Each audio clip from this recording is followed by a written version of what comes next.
Muchísimas gracias. Y empiezo, porque vamos mal.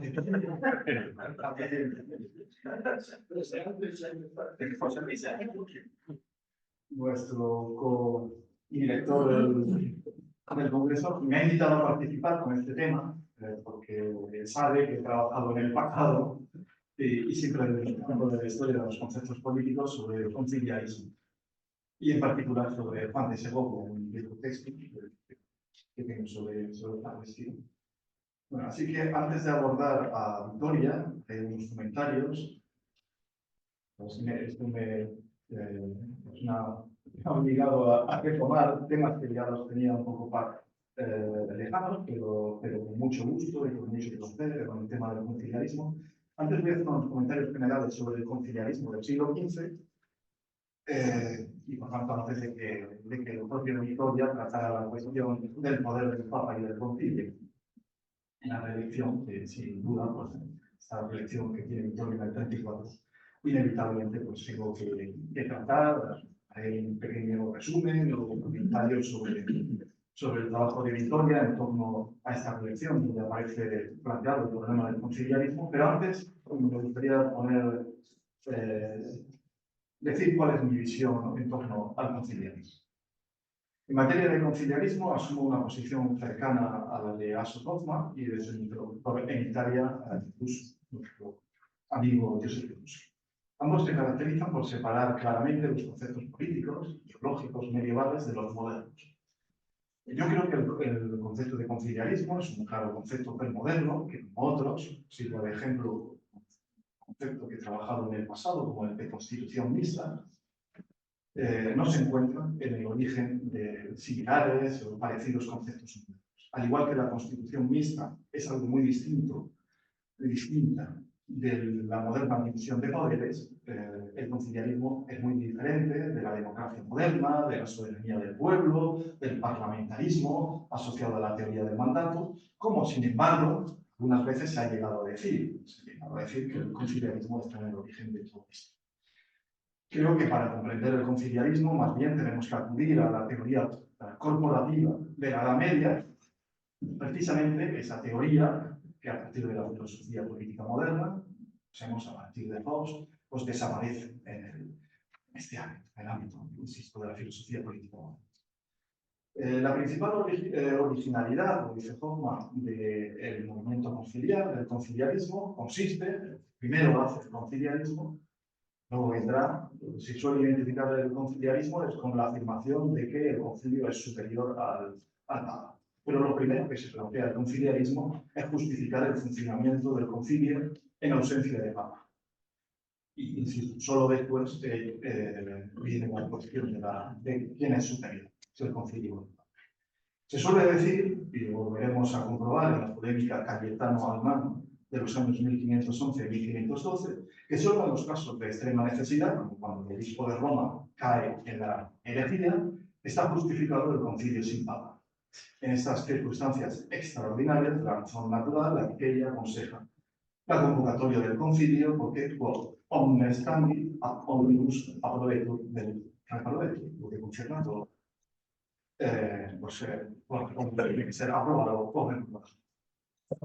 Pasemos a la razón de la supremacía del concilio. Es conocida, ¿no? El conciliarismo, la razón de la supremacía del concilio sobre el sumo pontífice.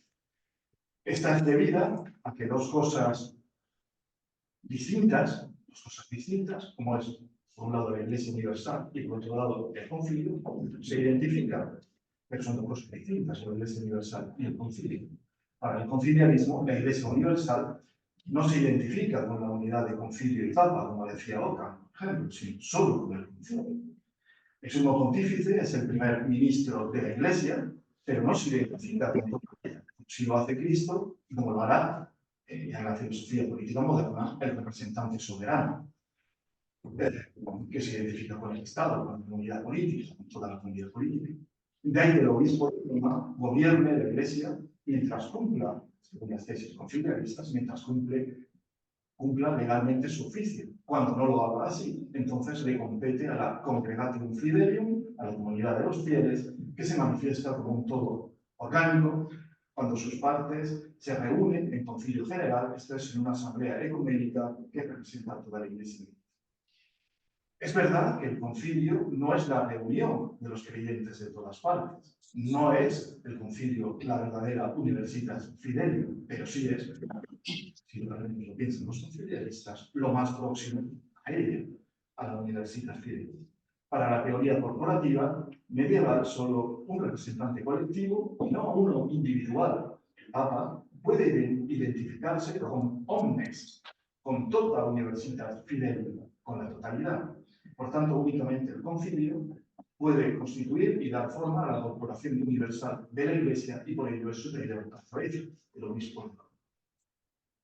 Comparto con Hoffman la tesis de que la diferencia que establece el gran Juan de Segovia, presente en el concilio de Basilea, entre el representatio identitatis y representatio potestatis es esencial para comprender la diferencia entre el poder del concilio y el poder del Papa, que finalmente es también lo que se plantea Vittoria en la reelección que luego veremos. Segovia, en una intervención que tiene en Maguncia, en la que va a defender en el siglo XV, obviamente, el concilio de Basilea, distingue 4 tipos de representación, pero solo nos interesan 2, que son los que voy a tratar brevísimamente, para distinguir entre el poder del Papa y el poder del concilio. La representación potestatis y la representación identitatis. Potestatis, la representación potestatis, implica que el gobernante, el Papa, pero también el príncipe, porque en estas reflexiones de los conciliaristas se considera semejante la sociedad civil a la eclesiástica, bueno, el gobernante representa a la comunidad como su procurador, su comisario o agente. El representante tiene potestad sobre las partes tomadas separadamente, pero sus actos pueden ser corregidos por la propia comunidad o por la Asamblea General que se identifica con todo el colectivo, que como hemos dicho es el concilio. En nuestro caso, en el caso de la Iglesia que estamos en.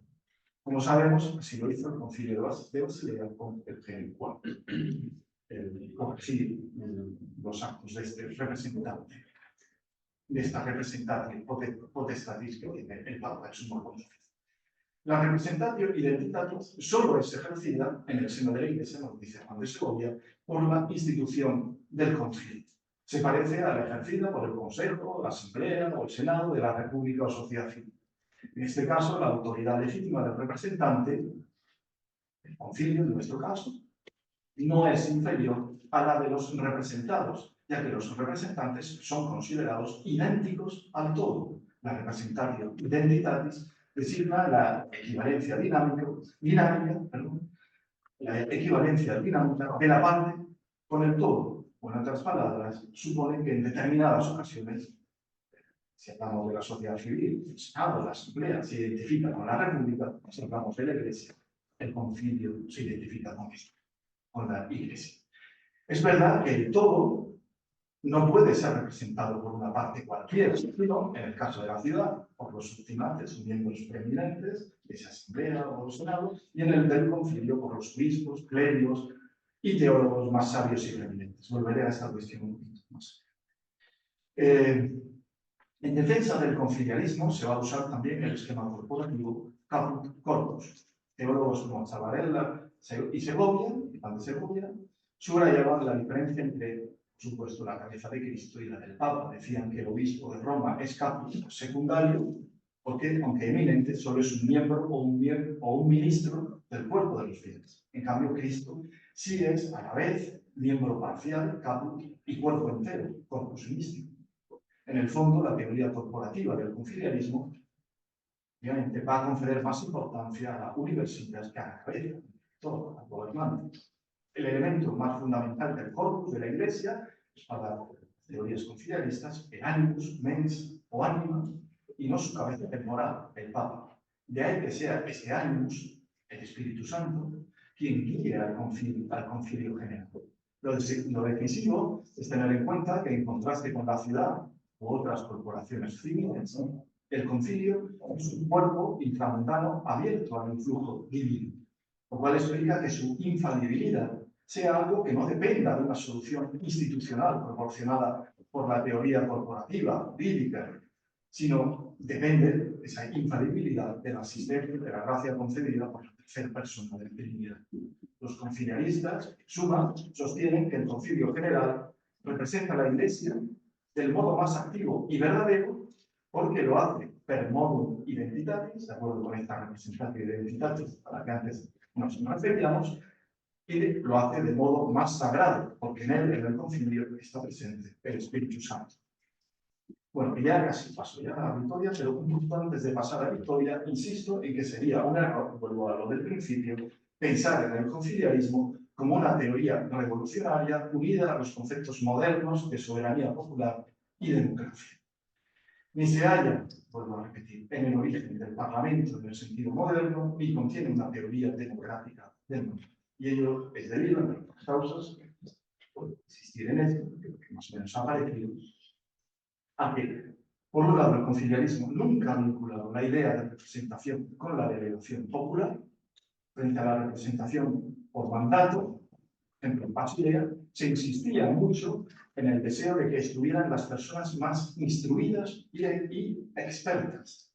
El mismo Juan de Segovia señalaba que en el concilio debía confluir toda virtud y talento de la Iglesia. Ahora bien, es verdad que la participación de la aristocracia intelectual y del clero inferior en el concilio sí supone una cierta democratización de la Iglesia. Y en segundo lugar, es preciso decir que más allá de las cuestiones políticas, técnicas, podemos decir, relativas a la convocatoria, composición, procedimiento deliberativo del concilio, el conciliarismo se aleja del parlamentarismo moderno cuando subraya, como hemos dicho antes, la confianza en la ayuda del Espíritu Santo pues para que sea guiada con justicia. Tal inspiración es la que finalmente, esta inspiración del Espíritu Santo, garantiza la identidad de sustancia del corpus místico de la Iglesia con el concilio. Bueno, vamos a la Victoria. Si hay algo claro en la cuestión de Victoria y el conciliarismo, es que durante el periodo en el que estudia en París, pudo conocer de primera mano las ideas conciliaristas. El eco de esos debates de conciliaristas que pudo escuchar en París, quizás se pueda encontrar entre líneas. No tanto en sus, especialmente, digo no tanto, especialmente en la relación del 34, a la que me referiré enseguida sobre el poder del Papa y el concilio. Recordemos que en la Universidad de París se adhiere al concilio cismático de Pisa, inaugurado con la protección del rey de Francia, Luis XII, en 1511, más tarde trasladado a Milán, etc., y que será contestado con el Papa, será contestado por el Papa Julio II con la apertura en mayo de 1512 del quinto concilio de Milán.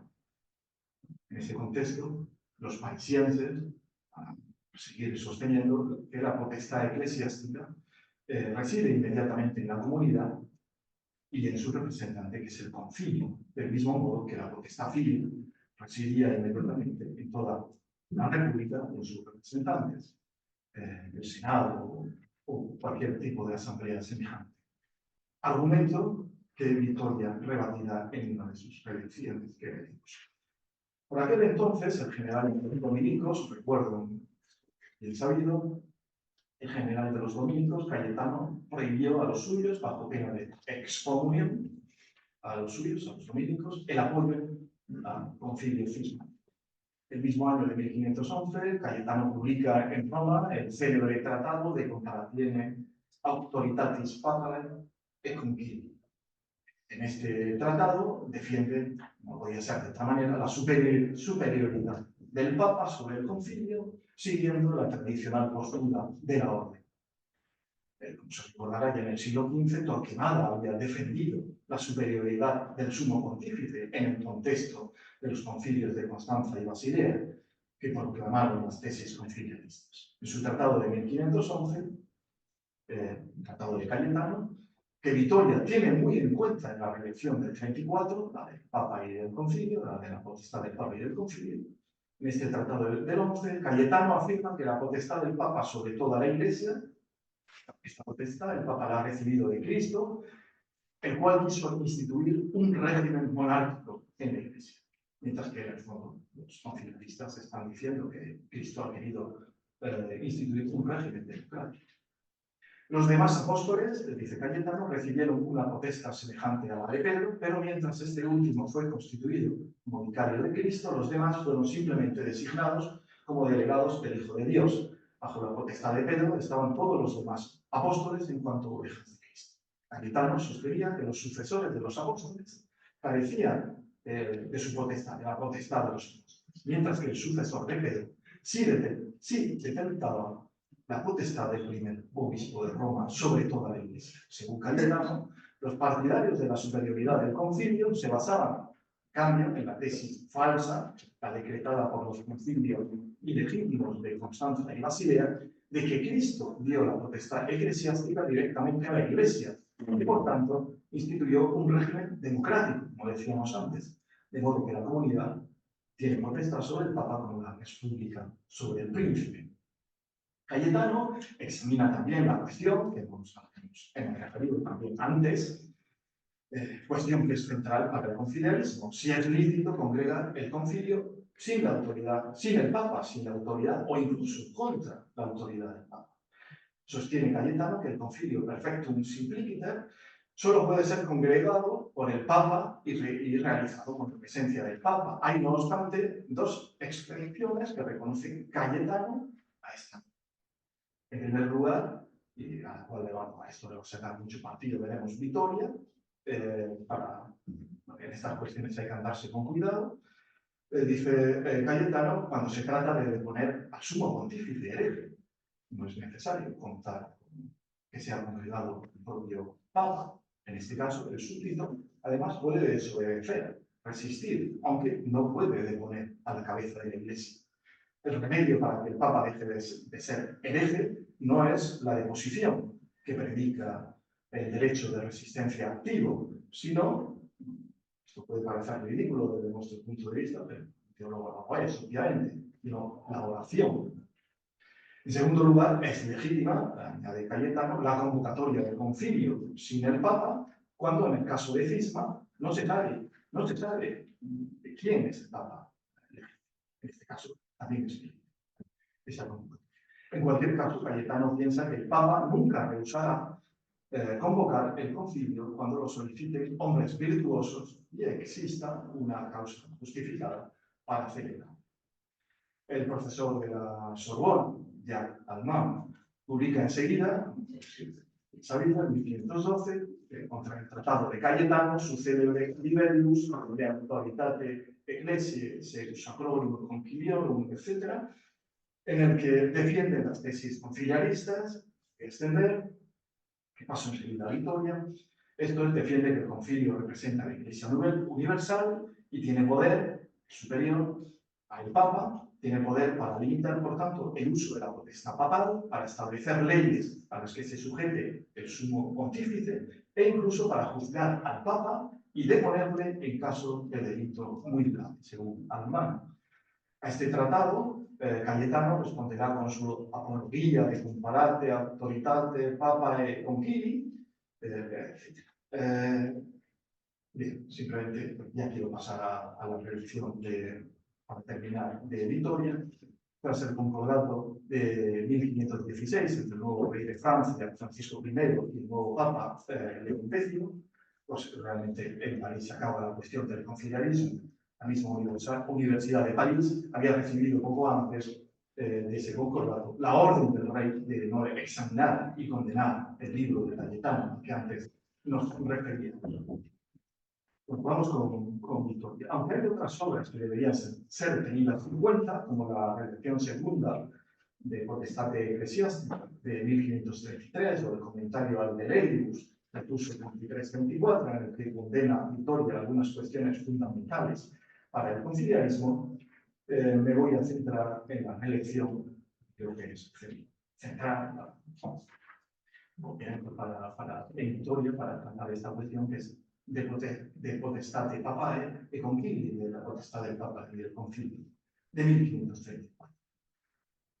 Todas estas obras, a las que me refería, especialmente esta última, fueron elaboradas, como es sabido, os he dicho aquí seguro, en un contexto en el que se imponía la necesidad de un concilio universal, será el Concilio de Trento, que desde luego con la participación del Papa reformara en profundidad la Iglesia Católica. En la reflexión sobre la potestad del Papa y del Concilio, Vittoria llama odiosa a la comparación entre ambas potestades, pues en las dos hay plena potestad y las dos son infalibles. Si bien la decisión última le corresponde siempre al sumo pontífice que ha recibido su potestad inmediatamente de Cristo, puede decir su esposa. Es verdad que Vittoria, en tanto miembro de la Orden de los Dominicos, debía defender la plenitud de potestades del Papa. En esta cuestión se ha de inspirar, como no puede ser de otra manera, en Tomás de Aquino y en otros célebres dominicos, como Torquemada y Cayetano, a los que ya hemos hecho referencia. Reconocía así Vittoria, en esta proyección, que la potestad eclesiástica no reside inmediatamente en la comunidad, sino en el Papa. Pues Cristo había dado a Pedro la potestad eclesiástica que, a diferencia de la detentada por los demás apóstoles, persevera en sus sucesores. Ya hemos visto que Cayetano no decía nada distinto. Está claro que Vittoria no podía admitir en sus redacciones la teoría conciliarista de los parisienses. No podía aceptar los decretos de los concilios de Constanza y Basilea. No podía aceptar que en la Iglesia sucediera lo mismo que en la sociedad civil, como decían los conciliaristas, que se inspiraban en las repúblicas del norte de Italia, como el que antes he citado, Juan de Segovia, que me parece tan apasionante. No podía aceptar que la Iglesia y su representante, el concilio, fuera superior al sumo pontífice, por la razón de que éste era elegido por representantes de la comunidad. Vittoria tenía claro que los cardenales eligen al Papa no por ordenación divina, sino por ordenación eclesiástica o del propio sumo pontífice, y que además se le puede. Desde el punto de vista jurídico, el obispo de Roma siempre se sitúa por encima del concilio. Esto lo tiene claro Vittoria, y por ello tiene la potestad de dispensar e incluso abrogar todos los decretos del concilio general. Vale. Una vez dicho todo esto, es preciso también reconocer que Vittoria, quizá por sus ansias de reforma y porque temía que los abusos de la curia pusieran en peligro el futuro de la Iglesia, muestra gran confianza en el concilio, de que obviamente ha de formar parte del mismo Papa, e insiste en la necesidad de que la cabeza de la Iglesia obedezca los decretos conciliares. Está claro que Vittoria no es un curialista más. En ocasiones, la posición tibia de Vittoria podría asemejarse a los partidarios del derecho divino de los reyes cuando se oponen al absolutismo jovesiano. La posición de Vittoria podría recordar a esto, ¿no? La diferencia entre los partidarios del derecho divino de los reyes frente a los absolutistas tipo joven. Pensemos, por ejemplo, en un Juan de Torquemada, que llegó a decir, nada más ni nada menos, que el Papa no solo tiene plenitud o potestatis, sino la totalitas potestatis. No la plenitud, sino la totalitas potestatis. Un término que recuerda más a Hobbes que al pensamiento de la Baja Edad Media, por lo demás. Pero en otras ocasiones, Vittoria, sería de que nos pueda parecer, ¿no?, más sobresaliente este Vittoria tibio, hay ocasiones en que Vittoria parece más cercano a los conciliaristas, sobre todo cuando se adentra, como veremos enseguida, y para terminar, cuando se adentra, como vamos a comprobar, en el decreto irritante, el famoso decreto irritante, y en la cuestión difícil de la resistencia al Papa que actúa contra los decretos justos del concilio. Es cierto que Vittoria, a semejanza de lo que dirán, una vez más, permitiendo estas comparaciones, que desde luego no están en Vittoria, a semejanza de lo que dirán los partidarios del derecho divino de los reyes, solo habla de una obligación moral en conciencia y no de una obligación jurídica. Esto es lo mismo, eran los mismos términos que utilizaban los partidarios del derecho divino de los reyes. Solo habla de eso, de una obligación moral en conciencia, cuando señala que el Papa debe obedecer las leyes o estatutos que sean buenos para la Iglesia o cuya infracción suponga un daño para la comunidad de fieles. En tales casos, si el sumo pontífice dispensara esos decretos o leyes de forma arbitraria, sin causa razonable, erraría y pecaría gravemente. Si adoptáramos el punto de vista moderno de Hobbes, que no es el de Victoria, obviamente, pero sí, desde ese punto de vista se podría decir incluso, él diría que Victoria, aunque diga esto, cuando dice esto, y aunque se refiere a que es solamente moral, tiene una obligación moral en conciencia, en el fondo estaría reconociendo la superioridad del concilio sobre el Papa. Pero el dominico siempre tiene el cuidado de apoyarse en Cayetano y expresar que no cabe hablar nunca de una superioridad de orden jurisdiccional del concilio. Victoria reconoce que hay leyes eclesiásticas tan importantes, tan grandes, como los decretos conciliares relacionados con las verdades de la fe, con la doctrina de los sacramentos, con normas morales vinculadas con los principios de la ley divina y el derecho natural, que el Papa nunca debería dispensar ni derogar. Otra cosa sucede con el derecho eclesiástico, como cuestiones, o sea, con cuestiones pertenecientes a diezmos, bienes eclesiásticos, etcétera, que no pertenecen al derecho divino ni natural. Ahora bien, debería ser, también advierte, el mismo concilio, dice en la proposición 10 de esta elección del 24, el que declarara y determinara cuándo y en qué caso una ley eclesiástica no se dispensa nunca, así como los casos excepcionales en los que puede dispensarse. Esta declaración, en el fondo, es precisamente el contenido del denominado decreto irritante. Si existe este decreto irritante, el Papa no puede dispensar tales leyes sin pecar gravemente.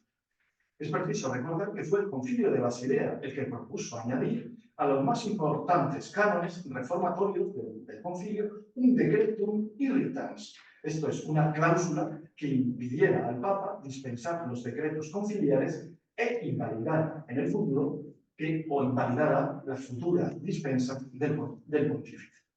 El mismo Torquemada escribió allí en Basilea, entre las sesiones 11 y 12, el tratado de decreto irritante, en el que impugnaba la validez, utilidad y conveniencia de este decreto, ya que, en su opinión, no solo limitaba moralmente, sino jurídicamente la autoridad del Papa para dispensar o disponer en contra de lo prescrito por el concilio. De ahí que Victoria insista en que el decreto irritante solo obliga al Papa en conciencia. En su orden hay figuras tan importantes que han dicho estas cosas, tiene que insistir que el decreto irritante solo obliga al Papa en conciencia y por tanto solo tiene fuerza moral y no jurídica. Ciertamente el decreto irritante tiene claramente un aroma conciliarista, pero se limita el mismo decreto irritante en realidad a declarar que la norma conciliar, por la gravedad de su materia, no es dispensable. Pero calla, el decreto irritante calla acerca de la legitimidad de la desobediencia. Con esto ya es un minuto, esto termino, voy a referirme a la cuestión de la desobediencia. Porque Victoria da un paso más, no se queda aquí, da un paso más. Y se refiere en su reelección a la legitimidad de la resistencia pasiva, es decir, a la licitud de no obedecer las disposiciones papales que son contrarias a decretos conciliares o leyes beneficiosas para la Iglesia. Como siempre, Victoria tiene que andarse con cuidado en esta materia. Si por un lado señala que a los súbditos no les corresponde determinar o examinar qué puede o no puede hacer el Papa y cuándo es preciso obedecerle o no, por otro, también dice que el súbdito no siempre está obligado a obedecer un mandato del Papa o una dispensa. Pues de la misma manera, esto dice sí, que la ley civil injusta no obliga a los súbditos, tampoco obliga una dispensa del Papa que es perjudicial para terceros. Las últimas proposiciones, que cito así muy rápidamente, de la reelección, determinan el modo de oponer esa resistencia. Desde luego no se puede apelar a un futuro concilio que reprima al Papa. La proposición 21 indica que tampoco se puede permitir a ningún particular que por su voluntad resista y no obedezca los mandatos del Papa por más que vayan contra la determinación del concilio. El único modo de proceder es a través de dos vías. La proposición 22 reconoce que son los obispos o el concilio provincial los que tienen que impedir la ejecución de esas disposiciones papales contrarias al bien de la Iglesia. Victoria reconoce que para lograrlo los obispos pueden recurrir, en caso de que sea necesario, a los mismos príncipes, para que impidan que se impongan mandatos contrarios al bien de la Iglesia del sumo pontífice. La proposición 23 porque es la más célebre de esta reelección, porque es la más atrevida, también reconoce, abro comillas, que si por dispensas injustas o por otros mandatos arrogantes se produjeran grandes perjuicios a la Iglesia, se podría convocar y reunir un concilio incluso contra la voluntad del Papa para oponerse y contrarrestar su insolencia. Cierro comillas. Para contrarrestar su insolencia. Con el objeto de protegerse de esta atrevida proposición, que tanto le acerca, a mi juicio, al conciliarismo, Vitoria se ve obligado a decir que el gran defensor de la autoridad papal, Torquemada, reconoce que la celebración de concilios es también útil para reprimir los excesos de algunos papas, como el libertino Juan XII. Termino. Después de esta atrevida propuesta de un concilio contra la voluntad del Papa, Vitoria se ve obligado a terminar la reelección con una proposición, la última, la 24, en la que hace dos recomendaciones que más bien son retóricas. Se debe conservar incólume la autoridad y reverencia debida al Papa y se debe evitar el escándalo. Pero la sensación que tenemos al terminar esta reelección y al terminar esta ponencia es que Vitoria se ha acercado lo más que podía un dominico de aquel tiempo, pero un dominico tan peculiar como sabemos y con esos orígenes de los que hemos hablado José Luis Ejido, lo más que podía acercarse un dominico a las tesis conciliaristas que, por otra parte, conoció también excelente en París en su etapa de formación. Muchas gracias.